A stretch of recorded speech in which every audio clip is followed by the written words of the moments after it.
One more crack at it. Let's just give it one more go, why don't we? Hey, what's going on, guys? Tony here, CCxRC. Today on the bench, we've got the DX5 Rugged in green, and you can see here I have the older model of it. Pretty much the same thing, except it's got a different color to it, but it also, something I didn't even realize in the beginning, it has a different capacitive touch screen on the back. This one had what they call the touch pad, and I guess it's still a pad, but it doesn't have the boundaries that this one did. And we'll look at that in closer detail and compare them in a minute. We'll come on the other side of the camera and zoom in on these things, take a look at it. Still has that innovative thumb control, so you can one-handed drive with these going through the trail. You can operate your car. So awesome. One of my favorite things about this. I actually really liked this one. I didn't have very many issues with this thumb pad before, but I've already been using this one, and I already realized that I like it a lot better. It's a lot easier to make it work and do what you need it to do. Even though this one was easier, I liked it better than the wheel. This one will take you to the next level, guys. So if you're kind of on the fence about this one, I think this one is going to push you right over the edge. It works fantastically. The reason I like them is that these do use their smart technology to bring the telemetry right here to the top of the controller, so you can see your voltage, how much battery life you have left, the RPMs that the car is doing, all kinds of cool telemetry right to here if your car is smart equipped like this one is, which is why we have it on the bench to show you guys. This uses the Spektrum Smart. It has the receiver and it has the ESC in there with their motor. It's a really cool car. These things, if you can get your hands on one, guys, the Tenacity DB Pro and the Fox model like this, or the Lucas Oil, are super cool. But so yeah, the smart ESCs, like I've got one right here, we'll look at in a second. Work with these. Lots of information you can get to it, which we'll look at on the back, how it works with this, and all of that. So I'm going to get to the other side of the camera, and we're going to take a closer look at the DX5 Rugged Green Edition, as well as how the smart technology works with this controller to here. It does four-wheel steer and some other stuff that I'll get into in other videos that you can program. I like doing it manually through some other things, which I'll show you in other videos as well. But Spektrum, I've been using Spektrum since I got into the hobby. I had the DX4R Pro, and really like that thing. Still have it, actually. So now I have 3 of their nicer DSMR radios, and couldn't be happier with them. So anyway, let's get to the other side and let's do this.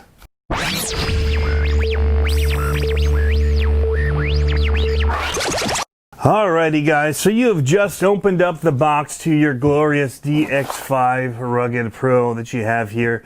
You can see that it says that it comes with a receiver, but there's a sticker on here that says that these ones don't. The orange and the green ones are just the radio. You can get the receivers if you want, the SR515, 215, 315. The one that will suit your car needs, you can pick those up to go along with it. This kind of just goes over some of the things about it. The rubber bumper protection, the chassis guard here on the front, which I use as kind of like a hold. And actually, instead of using this to strap to, I don't really trust that rubber piece. I just clipped it right here with like a carabiner or whatever, and that'll just hold on to my radio for me. As you can see, mine has been all painted up. This is the older one, and we'll get a look at the comparison of them right now. Get the box out of the way. You do get a manual, which I'm not going to go into. Lots of instructions. There's so many things that these do. I have only really gotten into the tip of the iceberg with it. And then you get one here that tells you how to use the touch interface on the controller. Little quick guide. But let's go ahead and look at the 2 of these side by side. First off, you can see the green here. It looks nice, kind of an army green. It may not play on camera as well as it does in person. It looks a little more lime maybe on my camera, but it's a nice, like, dark grass color green, bordering on the military style green. Couple things to note about these. It does have the rubber bumper guard, has that chassis guard there as well. Multiple A, B, C, D, E, F controls there for having multi-functions. This will hold up to 20 models in it, so you can have 20 RC cars programmed into this to run off of it. But you'll see right away the difference here. Well, that actually shows you really well the way that the glass is catching that light versus this one, which has those different little pads in there that you got to kind of get your thumb or finger into this area here to get it to read, and you can feel it, which is nice. It does give you kind of that edge to let you know that you're in the right spot. But this just seems to work so much better, and we'll look at that in just a minute. Closer look at the wheel. It does have a rubber wheel, almost like an RC car tire on there, really grippy. I didn't know what to think about it at first with the textured tire. I really dig it now. Now that I've been driving it as literally these have become like my daily use ones. So I have a lot of my favorite cars now bound to this, and very, very happy with it. I was waiting for the orange one to come out, kept on hoping it was going to come out. I'd seen Greg Sopa's at the No Limit World Finals, and so I didn't have orange, so I decided to add orange to it. Put my name on it. Greg put stickers on it for me. Stuff like that. Customed it out with silver and that. The thing that I did do to mine though is all the way around these I did tire glue it because it kept pulling out, and I didn't like, I mean, it's so that you can remove it and whatever, but I just found I didn't need a reason to remove it, and so I glued it so that it wouldn't pull off like that. It kind of was bothering me that I kept pulling off, and it reseats itself just fine. But yeah, this is what happens when you hit a muffler on a 5T while you're or a pipe on a 5T when you're racing, and it's super hot.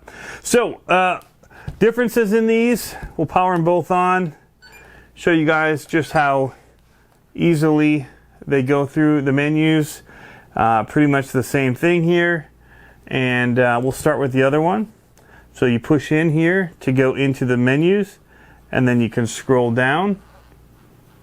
You can hear I have the beeps turned off, but it's still giving the vibrate control so I can hear it. As you can see, it moves up and down pretty well, which has been great, especially when you're doing like model names and stuff like that. So you can see all my different models I have in here. I have 14 already in here, and some of them I haven't named, which is my bad in my rush. But click in to choose that model. And yeah, it works pretty good. From the main screen, if a car's on, I swipe down, it would go to the telemetry. But you can see it works pretty well. I don't have any issue with that. That said, this particular one, it just works so well. And this one still does have the sound effects on, but it slides so smooth and so easy. It's kind of like almost like using a phone. So I've already put in, I've actually only got one car, which is the one over to the side here, on this one so far. But I'm going to be adding some more to it so that I can have them kind of split, so that I can have multiple people running some of my monster trucks and all that. The reason I do like these is the ability to set the trims and travel rates very easily, and that's a must for me. So I do like to move to these radios whenever I can, and I think it's necessary for the car. Like our little axial Can-Ams, I could now move them all to these since I have 3 Pro style controllers. I guess this isn't considered Pro, but I could move it to here and it would give us some more control over it, but it's not really necessary for those. Anyway, so I do have in here my model select, so I'm going to go ahead and we're going to just select it, as you can see. So now we have the 5 Pro. I was talking earlier about the whole smart setup. You can get these Firma ESCs, things like this, that work with the whole smart setup to give you detailed info, and that is what is installed inside of this car right over here. So we're going to zoom back out a little bit so we can get the car in the shot. Wheel it in. I'm going to pop the lid on it because we don't really need to see that. I'm going to pull the battery here. I normally run 3S in it. I had a 2S charged up, so this is one of their smart batteries, 5,000 milliamp hour, 100C. So that actually goes really well with this. One of the cool things is you can get one of these little smart checkers as well. And I have to have the EC3 to EC5 adapter I have here, but I can actually plug in this battery into this checker, and it gives me all kinds of awesome information on here that we'll take a quick look at. So you can see the voltage, you can use it to balance it and things like that. But if I hold that in, what I can do is I can set it to auto storage right there.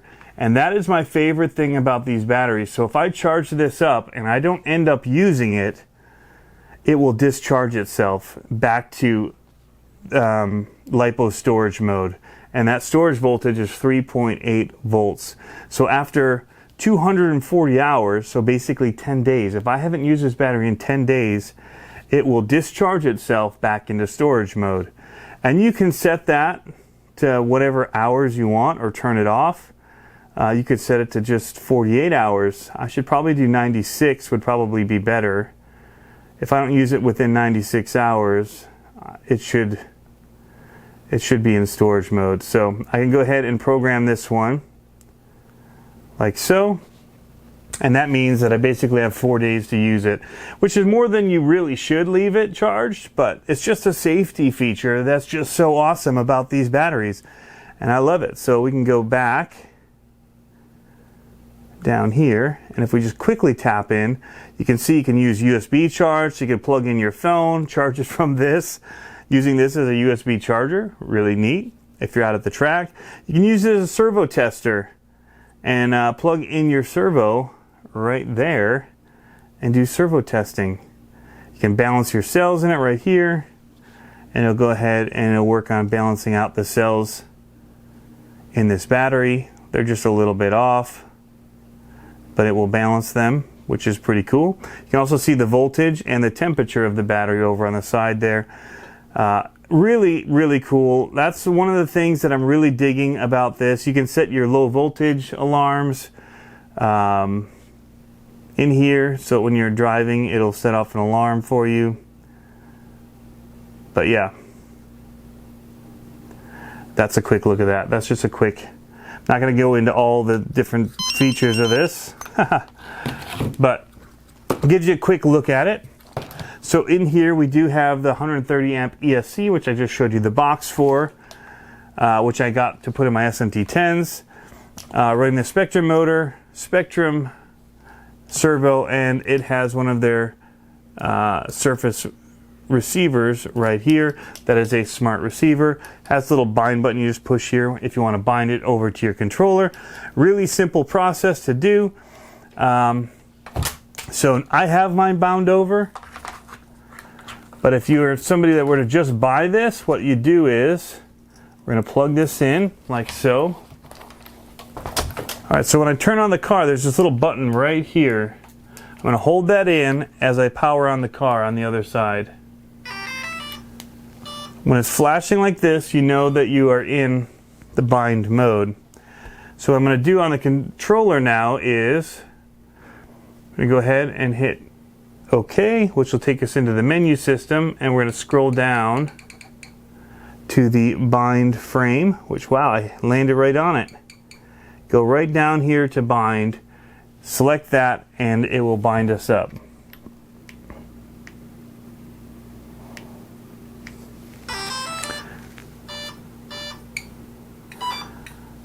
I'm not going to do that because I'm already bound, as you can see. So we're good to go. There might be certain things on, depending on your car, that you'd have to go in and set and do your reverses on. But for this car, I didn't need to. I'm going to go ahead and get it up on blocks. All right, so there we got the car up on blocks, this cool RC Amigo stand that I have here. And we're going to go ahead and test it up on here so the wheels are off the ground. You can set your endpoints on this. If you go into travel, and we'll go down to our steering, you can see I've already set them, but it's not actually feeling like it's going left enough for me. So then you turn to the left, and while it's turned to the left, you swipe up, and that'll allow it to set the endpoint of the steering. So that looks good. It does have AVC on, so you can see it's, as I'm turning, it's wanting to turn the front wheels to fight it and keep the car going straight. I like it with this car. I know you can't race with it on, but this is just a fun basher. And so, yeah, I like it. But we'll clear all this out. The cool thing about these is the Spektrum Smart System. So let's look at what that means. So if I swipe down, it's going to show me here 8.4 volts motor, the amperage being drawn. If I'm going to squeeze on the controller a little, you can see it's using 1.9, 1.7. You're getting RPM readings. You're getting the temperature.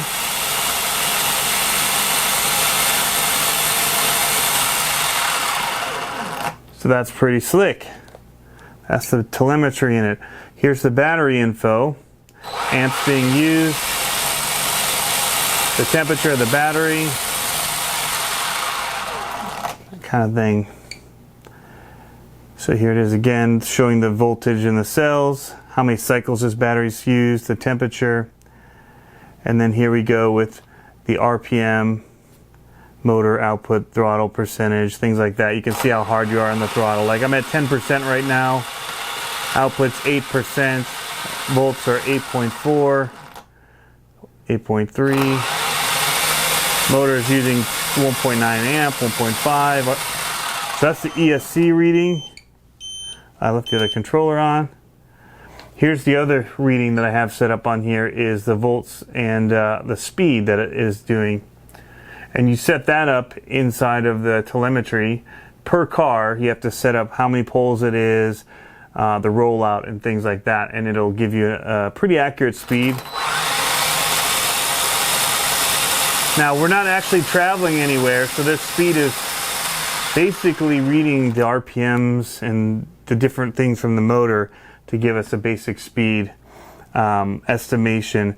But when I do this and I compare it with my GoPro speedometer and with the Dynamite speed checker or speedometer, it is pretty spot on within a mile or two per hour. So it's pretty close. So it's pretty cool to have that kind of a readout on here. When you're wanting to just kind of know what speeds you hit on the track, it'll tell you at the end your maximum speed based on what you're able to get to. So it's saying 21 miles per hour. Now we know that that's not a real speed because it's up on blocks, but gives you that little estimation. Here again, current, temperature, and so you can set all these. Here's the RF quality, your receiver in your RX battery power for the remote. So just really cool information that you get with the smart setup in the Spektrum ESC receiver battery setup if you have all of it powered and working with a smart transmitter like the DX5 Rugged. And again, this one is just super great in the way that the touchpad works on it. It's better than the other one, in my opinion. It just works so much better than this one. Again, not knocking this one. Granted, there have been a few of them that are bad out of the box. They've been bad. People have had some bad experiences, and if it's faulty, there are issues with it, and that's annoying. But this one isn't faulty, and this one has worked great for me, and I absolutely love it. Again, this takes it to the next level. Just much more responsive, so much easier to get it to move. You can see how effortlessly, I can use my thumb, I can use any of my fingers to be able to trigger this, and it's just a light tap or slide and then tapping in on it. So very easy. Really quickly, I'll go into the telemetry and show you. In here, I moved some of these around, but if you go down to RPM speed and you click on it and click it again, you'll come into the settings for it. I turned on that it was 4 poles here. First thing that I did.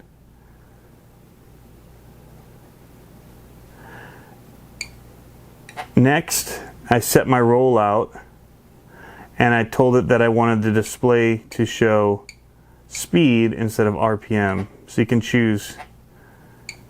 Then I hit previous, and then I backed out of all this. And that's how I set it up to tell me the speed with it. But guys, these things, the one-handed steering is one of my favorite features of this. I use these buttons on the side here for my force steer. That's how I do it. This does have force steer as a setup that you can do within this controller, which is really cool that you can set it up in here.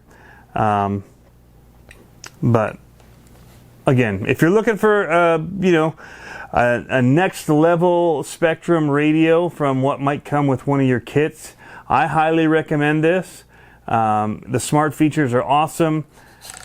I'm really digging what they've done with the green one and this back plate, I would call it now, versus the pads that they had set in here. It's a singular pad instead of pads. And well done, Spektrum. I'm really liking what you got going on here. All right, guys, so that's all I got for you. Let me know what you think of the DX5 Rugged, the green edition. I really do like it. I'm going to have to do some stuff with it here. It's going to need an RC Conspiracy sticker for sure on there, as well as some other stuff to kind of set it apart as mine. Again, guys, DB Tenacity Pro by Losi. If you can get your hands on one, I say do it. It's my favorite RC that I purchased last year that I had on my channel. It's a 10 scale for the cost, for the handling, all of that. You know, I had some big ones on there, different things that I really like. And, you know, I got the Creighton 8S, some cool stuff. We had the Infraction, but I'm a basher, and this just, I mean, it took it to the next level for me. The handling's cool. It's like having their short course truck that I used to have, except it just flies through the air so well. And it's a Losi. So really cool buggy. And yeah, but DX5 Rugged, totally recommend it, guys. It is my go-to. Grab it and program my new RCs to these. As you saw, the latest 14 of them have gone to this one. As I've switched over to it, now I have more room to move some cars over to here and keep on adding them. So thanks for tuning in. As always, guys, let me know what you think down in the comments below, and we will catch you in the next video.